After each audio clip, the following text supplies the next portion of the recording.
नमस्कार दर्शकों, स्वागत है आपका हमारे YouTube चैनल पे। आज की वीडियो में हम मकर राशि के लिए जुलाई 2024 का राशिफल लेकर के आए हैं, गोचर आधारित। देखिए, अगर आप मकर राशि के हैं तो इस वीडियो को लास्ट तक देखिएगा। मैं एक एक चीज़ को अच्छे से क्लियर करने की कोशिश करूंगा कम समय में। वीडियो को मैं स्टार्ट करूं जुलाई के लिए, उससे पहले कुछ चीज़ें आपको बताना चाहूँगा, कहना चाहूँगा, चूँकि आप 7.5 के तीसरे फेज में चल रहे हैं और 7.5 अब आपकी खत्म होने वाली है। देखिए, जो रेस का घोड़ा होता है ना, रेस का घोड़ा, तो उसको पता नहीं होता है, जब उसको रेस में लगाया जाता है तो उसको पता नहीं होता कि कहाँ जाना है। उसको ये भी नहीं पता होता है कि वो क्यों दौड़ रहा है।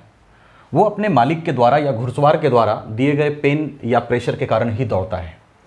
लेकिन चूंकि उस प्रेशर और पेन को वो झेलता है और अपने मालिक के द्वारा जिस दिशा में दौड़ाया जा रहा है दौड़ता है, तो एक समय जीत घुड़सवार के साथ साथ उस घोड़े की भी होती है। तो इस चीज़ को आप समझिएगा। जिंदगी में अगर आपको प्रेशर पड़ रहा हो, पेन पड़ रहा हो परमात्मा के द्वारा, और आपको पता नहीं चल रहा हो कि कहाँ जाना है, क्या करना है, क्या होने वाला है, तो समझ जाना कि परमात्मा कहीं ना कहीं आपको जिताना चाहता है।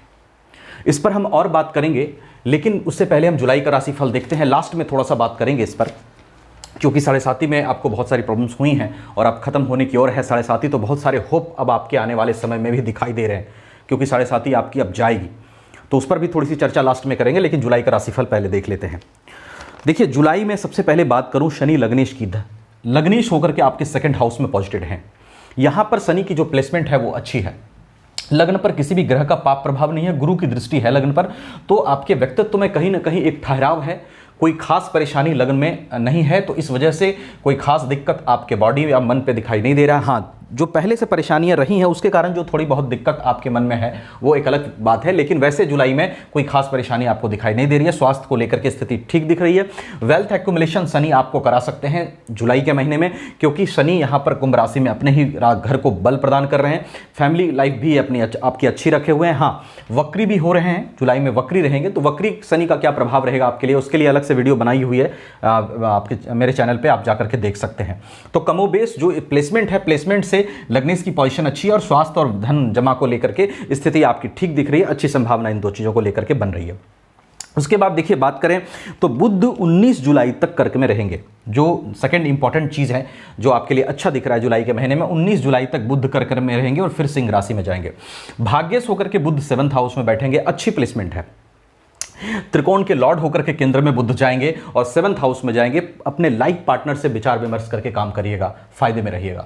भाग्य का जो साथ है वो आपको ठीक मिलता हुआ दिख रहा है। बुध के प्लेसमेंट से अच्छी संभावना बन रही है 19 जुलाई तक भाग्य का साथ मिलने में। भाग्य से आपके बने हुए काम, जो बिगड़े हुए काम बन सकते हैं। अगर कहीं पर भाग्य की कमी महसूस कर रहे हैं तो भाग्य का साथ आपको मिल सकता है। ये सब चीजें दिखाई दे रही है। उसके बाद मरकरी जब सिंह में जाएगा यहाँ पे, तो भी बहुत बुरी स्थिति नहीं होगी, क्योंकि यहाँ 6th हाउस का भी लॉर्ड मरकरी बनता है। विपरीत योग में ये बैठेगा, त्रिक भाव का भी लॉर्ड है, तो यहां पर जाएगा।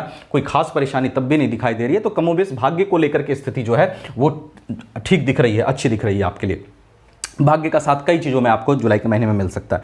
उसके बाद देखिए, बात करूं शुक्र की, प्रोफेशन लॉर्ड, जो बहुत इंपॉर्टेंट प्लैनेट बनते हैं आपके लिए, शुक्र बनते हैं। शुक्र आपके 10th हाउस के लॉर्ड होकर के आपके विराजमान रहेंगे 8 जुलाई से पूरे महीने 7th हाउस में। 7th हाउस में शुक्र का प्लेसमेंट बहुत अच्छा माना जाता है, क्योंकि वहां तुला राशि पड़ती है कालपुरुष की कुंडली में। तो शुक्र का ये जो प्लेसमेंट है, प्रोफेशन हाउस और 5th हाउस का लॉर्ड होकर के 7th हाउस में शुक्र पॉजिटिव होगा। It is a very good position, जहां से आपको शुक्र 7 जुलाई के बाद से, स्पेशली क्योंकि 7 जुलाई के बाद ये यहां जाएगा, तो वहां से 8 जुलाई से आपको शुक्र प्रोफेशनल ग्रोथ दे सकता है। आपके प्रोफेशन में ग्रोथ दिखाई दे रहा है, प्रमोशन से आपको मिल सकते हैं, कार्य क्षेत्र में वृद्धि हो सकती है, कार्य क्षेत्र में नए काम भी आप जो है वो हाथ लगा सकते हैं। नए काम में भी अच्छे रिजल्ट्स मिलने की संभावनाएं आपकी बन रही हैं। उसके बाद 5th हाउस का लॉर्ड भी यहाँ पे शुक्र बनता है, तो संतान को लेकर के और एजुकेशन को लेकर के भी स्थिति अच्छी दिख रही है। वो बढ़िया प्लेसमेंट है शुक्र का, जो आपको अच्छा रिजल्ट करता हुआ दिखाई दे रहा है। उसके बाद देखिए, बात करूं शुक्र के बाद, एक चीज और यहां पे अच्छा है कि बुध और शुक्र का 8 जुलाई से 19 जुलाई तक, क्योंकि 20 जुलाई को मरकरी यहां चला जाएगा, तो 8 जुलाई से 19 जुलाई तक वीनस और मरकरी का कंजक्शन यहां पर बनेगा, जो कि लक्ष्मी नारायण योग का निर्माण करेगा वहां पे। तो 8 जुलाई से 19 जुलाई के बीच आपके लिए कुछ अच्छे न्यूज मिल सकते हैं। कहीं से आपको इनकम भी हो सकता है, कहीं से कुछ धन की प्राप्ति अगर होने वाली है तो वो हो सकती है। इनकम आपका बढ़ सकता है इस दरमियान। कुछ नए जॉब के भी चांसेस बन सकते हैं और कुछ नए प्रोफेशन के भी चांसेस इस दरमियान बन सकते हैं मरकरी और वीनस के कंजक्शन से। उसके बाद देखिए बात करूं मंगल की। मंगल आपका आयुष होकर के 11th हाउस का लॉर्ड होकर के 4th हाउस में यहाँ पॉजिटेड है। आयुष 4th हाउस में बैठ करके प्रोफेशन हाउस को देख रहा है 12 जुलाई तक, और 13 जुलाई को मंगल यहाँ चले जाएंगे। मंगल की ये अच्छी प्लेसमेंट है। आयुष जब प्रोफेशन हाउस को देखते हैं, प्रोफेशन हाउस से संबंध बनाते हैं, तो कहीं ना कहीं इनकम बढ़ने की संभावनाएं बनती हैं और इनकम होने की भी संभावनाएं बनती हैं, तो आय आपकी रह सकती है। उसके बाद मंगल यहाँ जब आएंगे तब भी बुरा नहीं होंगे, यहाँ से अपनी ही दृष्टि से लाभ भाव को देखेंगे ज्ञानेश होकर के, तो कुछ अच्छी इन्वेस्टमेंट आप कर सकते हैं, कुछ अच्छा डिसीजन आप कर सकते हैं मनी मेकिंग को लेकर के, और उसमें आपको सफलता भी मिल सकती है, इसकी संभावनाएं हैं, क्योंकि 5th हाउस में मंगल यहां पर बैठे हुए हैं। ये 13 जुलाई से ये मंगल की स्थिति आपको फायदा दे सकती है। कुछ ऐसा आप माइंड से भी काम कर सकते हैं जिसमें आपको बेनिफिट मिल सकता है मंगल के इस प्लेसमेंट के कारण 13 जुलाई के बाद से। तो ये चीजें आपकी इस तरह से दिखाई दे रही है। उसके बाद देखिए सावधानी जो थोड़ी सी रखनी है, सूर्य आपका मारक होकर के 7th हाउस में बैठेगा, मरकरी और वीनस के साथ कंजक्ट करेगा। सूर्य को जल दीजिएगा, सूर्य के बीज मंत्रों का या मंत्रों का जाप नहीं करना है, सूर्य को जल दें, प्रणाम करें, ताकि वो जो है वो ज़्यादा नुकसान ना पहुंचाएं आपको। सूर्य को थोड़ा सा शांत रखिएगा। उसके बाद देखिए बात करूं, राहु आपके 3rd हाउस में बैठे हैं। प्राकर्म आपका बुरा नहीं है इस वक्त। राहु 3rd हाउस में बैठा, राहु प्राकर्म को अच्छा रखता है। हाँ, इसकी 5वीं दृष्टि यहाँ 7th हाउस पे, और उसके बाद 9वीं दृष्टि जो है, 7वीं दृष्टि जो है भाग्य भाव पे, और 9वीं दृष्टि इनकम हाउस पे पड़ रही है। तो थोड़ी सी राहु की रेमेडीज करिएगा, शिव चालीसा का पाठ करिएगा आप, उससे राहु का जो मैलेफिक इफेक्ट है दृष्टि से वो आपका कम पड़ेगा। लेकिन पर्सनल प्लेसमेंट जो इसका 3rd हाउस में है वो कहीं ना कहीं प्राकर्म को अच्छा करता हुआ दिखाई दे रहा है। तो प्राकर्म करिए, प्राकर्म से आपको अभी थोड़ा, क्योंकि देखिए 7.5 का 3rd फेज है, तो इजीली तो 7.5 में शनिदेव गेन नहीं होने देते हैं, मेहनत तो थोड़ी कराते हैं, तो इसलिए प्राकर्म करिएगा। राहु आपको प्राकर्म देने के लिए 3rd हाउस में तैयार है। तो कमोबेश जो स्थिति है वो मिलीजुली अच्छी आपकी दिखाई दे रही है। जो भी संभावनाएं मुझे गोचर से दिखाई दी वो आपको बताया मैंने। अब देखिए आपसे मैं कह रहा था कि आपको पेशेंस लूज नहीं करना है। मैंने कहा था लास्ट में मैं थोड़ा सा बात करूंगा। अगर आप मकर राशि के हैं और 3rd फेज में इस वक्त आप चल रहे हैं, और 3rd फेज आपका अप्रैल 2025 में खत्म होने वाला है, यानी 7.5 आपकी खत्म होने वाली है, तो डेफिनेटली जो टाइम आ रहा है आपको पीछे नहीं सोचना है। आपको मैंने कहा कि दर्द, पेन और प्रेशर कई बार ऐसे होते हैं जिंदगी में, स्पेशली शनि 7.5 में, जब इंसान को बहुत सारी चीजें समझ में नहीं आती, लेकिन वक्त के साथ चीजें क्लियर होती है और कई बार फिर जिंदगी नए मोड़ पे आपको लेकर के जाती है।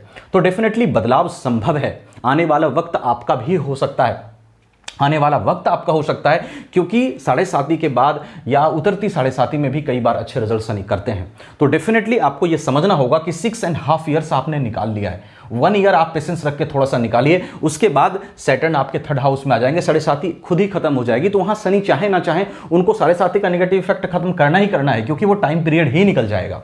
तो आपको इस बात का ध्यान रखना है, पेशेंस बिल्कुल रखिए। आप मकर राशि वाले बहुत ही महत्वाकांक्षी होते हैं, बड़े बड़े चीजों को हासिल करने की क्षमता रखते हैं, मेहनती भी होते हैं, गुप्त तरीके से चीजों पे काम करते हैं, और कभी भी छोटी ख्वाहिशों के साथ जिंदगी नहीं होती, बड़ी ख्वाहिशें होती है। मेहनती होना, बड़ी ख्वाहिशें रखना, बड़ी चीज को हासिल करके दिखाना, ये सब आपकी कैपेसिटी होती है, आपका मनोबल ऊंचा होता है। तो ये सब चीजें आप में होती हैं, पर थोड़ा सा 7.5 का समय है, सबको इसमें झेलना पड़ता है। आपको उससे ज्यादा अपने आप को फ्रस्ट्रेट नहीं करना है और सही टाइम का वेट करिए, ताकि आपको चीजें जो है हासिल हो सके। और मैंने जैसा कहा, आने वाला वक्त भी आपका हो सकता है। सैटर्न की अगर इच्छा हुई तो 7.5 के बाद बहुत सारे मकर राशि को बहुत कुछ ये दे भी सकते हैं। इसलिए होपफुल रहिए और अपने कर्म को करते रहिए। जो भी मैच्योरिटी आपको शनिदेव ने दी है, जो भी चीजें आपके अंदर टैलेंट डेवलप किया है इस 7.5 के अंदर, जो कुछ समझाया है उस पर आप अमल कीजिए और अपनी जिंदगी को जीते रहिए। डेफिनेटली एक समय के बाद समय को भी बदलना पड़ता है, तो आपके लिए बहुत सारे जो है पॉसिबिलिटीज बन रहे हैं 2025 से, और इस उतरती 7.5 में भी आपके लिए रिजल्ट अच्छा रह सकता है। इसलिए पेशेंस को न खोएं। इसके साथ साथ ये जो है एक गोचर आधारित व्यवस्था है जिस पर मैंने सारी चीजें बताई। आपकी कुंडली में सभी ग्रहों की पोजीशन क्या है, नवमांश में ग्रहों की पोजीशन क्या है, महादशा किसकी चल रही है, अंतरदशा किसकी चल रही है, शनि की पोजीशन कुंडली में क्या है, सभी बातों पे आपका प्रेडिक्शन निर्भर करता है। तो कंप्लीट इन्फॉर्मेशन और करेक्ट इन्फॉर्मेशन के लिए एक बार अपनी कुंडली भी एनालिसिस जरूर कराइएगा। अगर आप हमसे कराना चाहें, वीडियो डिस्क्रिप्शन में व्हाट्सएप नंबर मिल जाएगा, आप हमको व्हाट्सएप कर सकते हैं। अदरवाइज कहीं और अच्छा लगे तो वहाँ भी करा सकते हैं। वीडियो अच्छी लगी हो तो लाइक शेयर करके चैनल को सब्सक्राइब कर लीजिएगा। Thank you so much.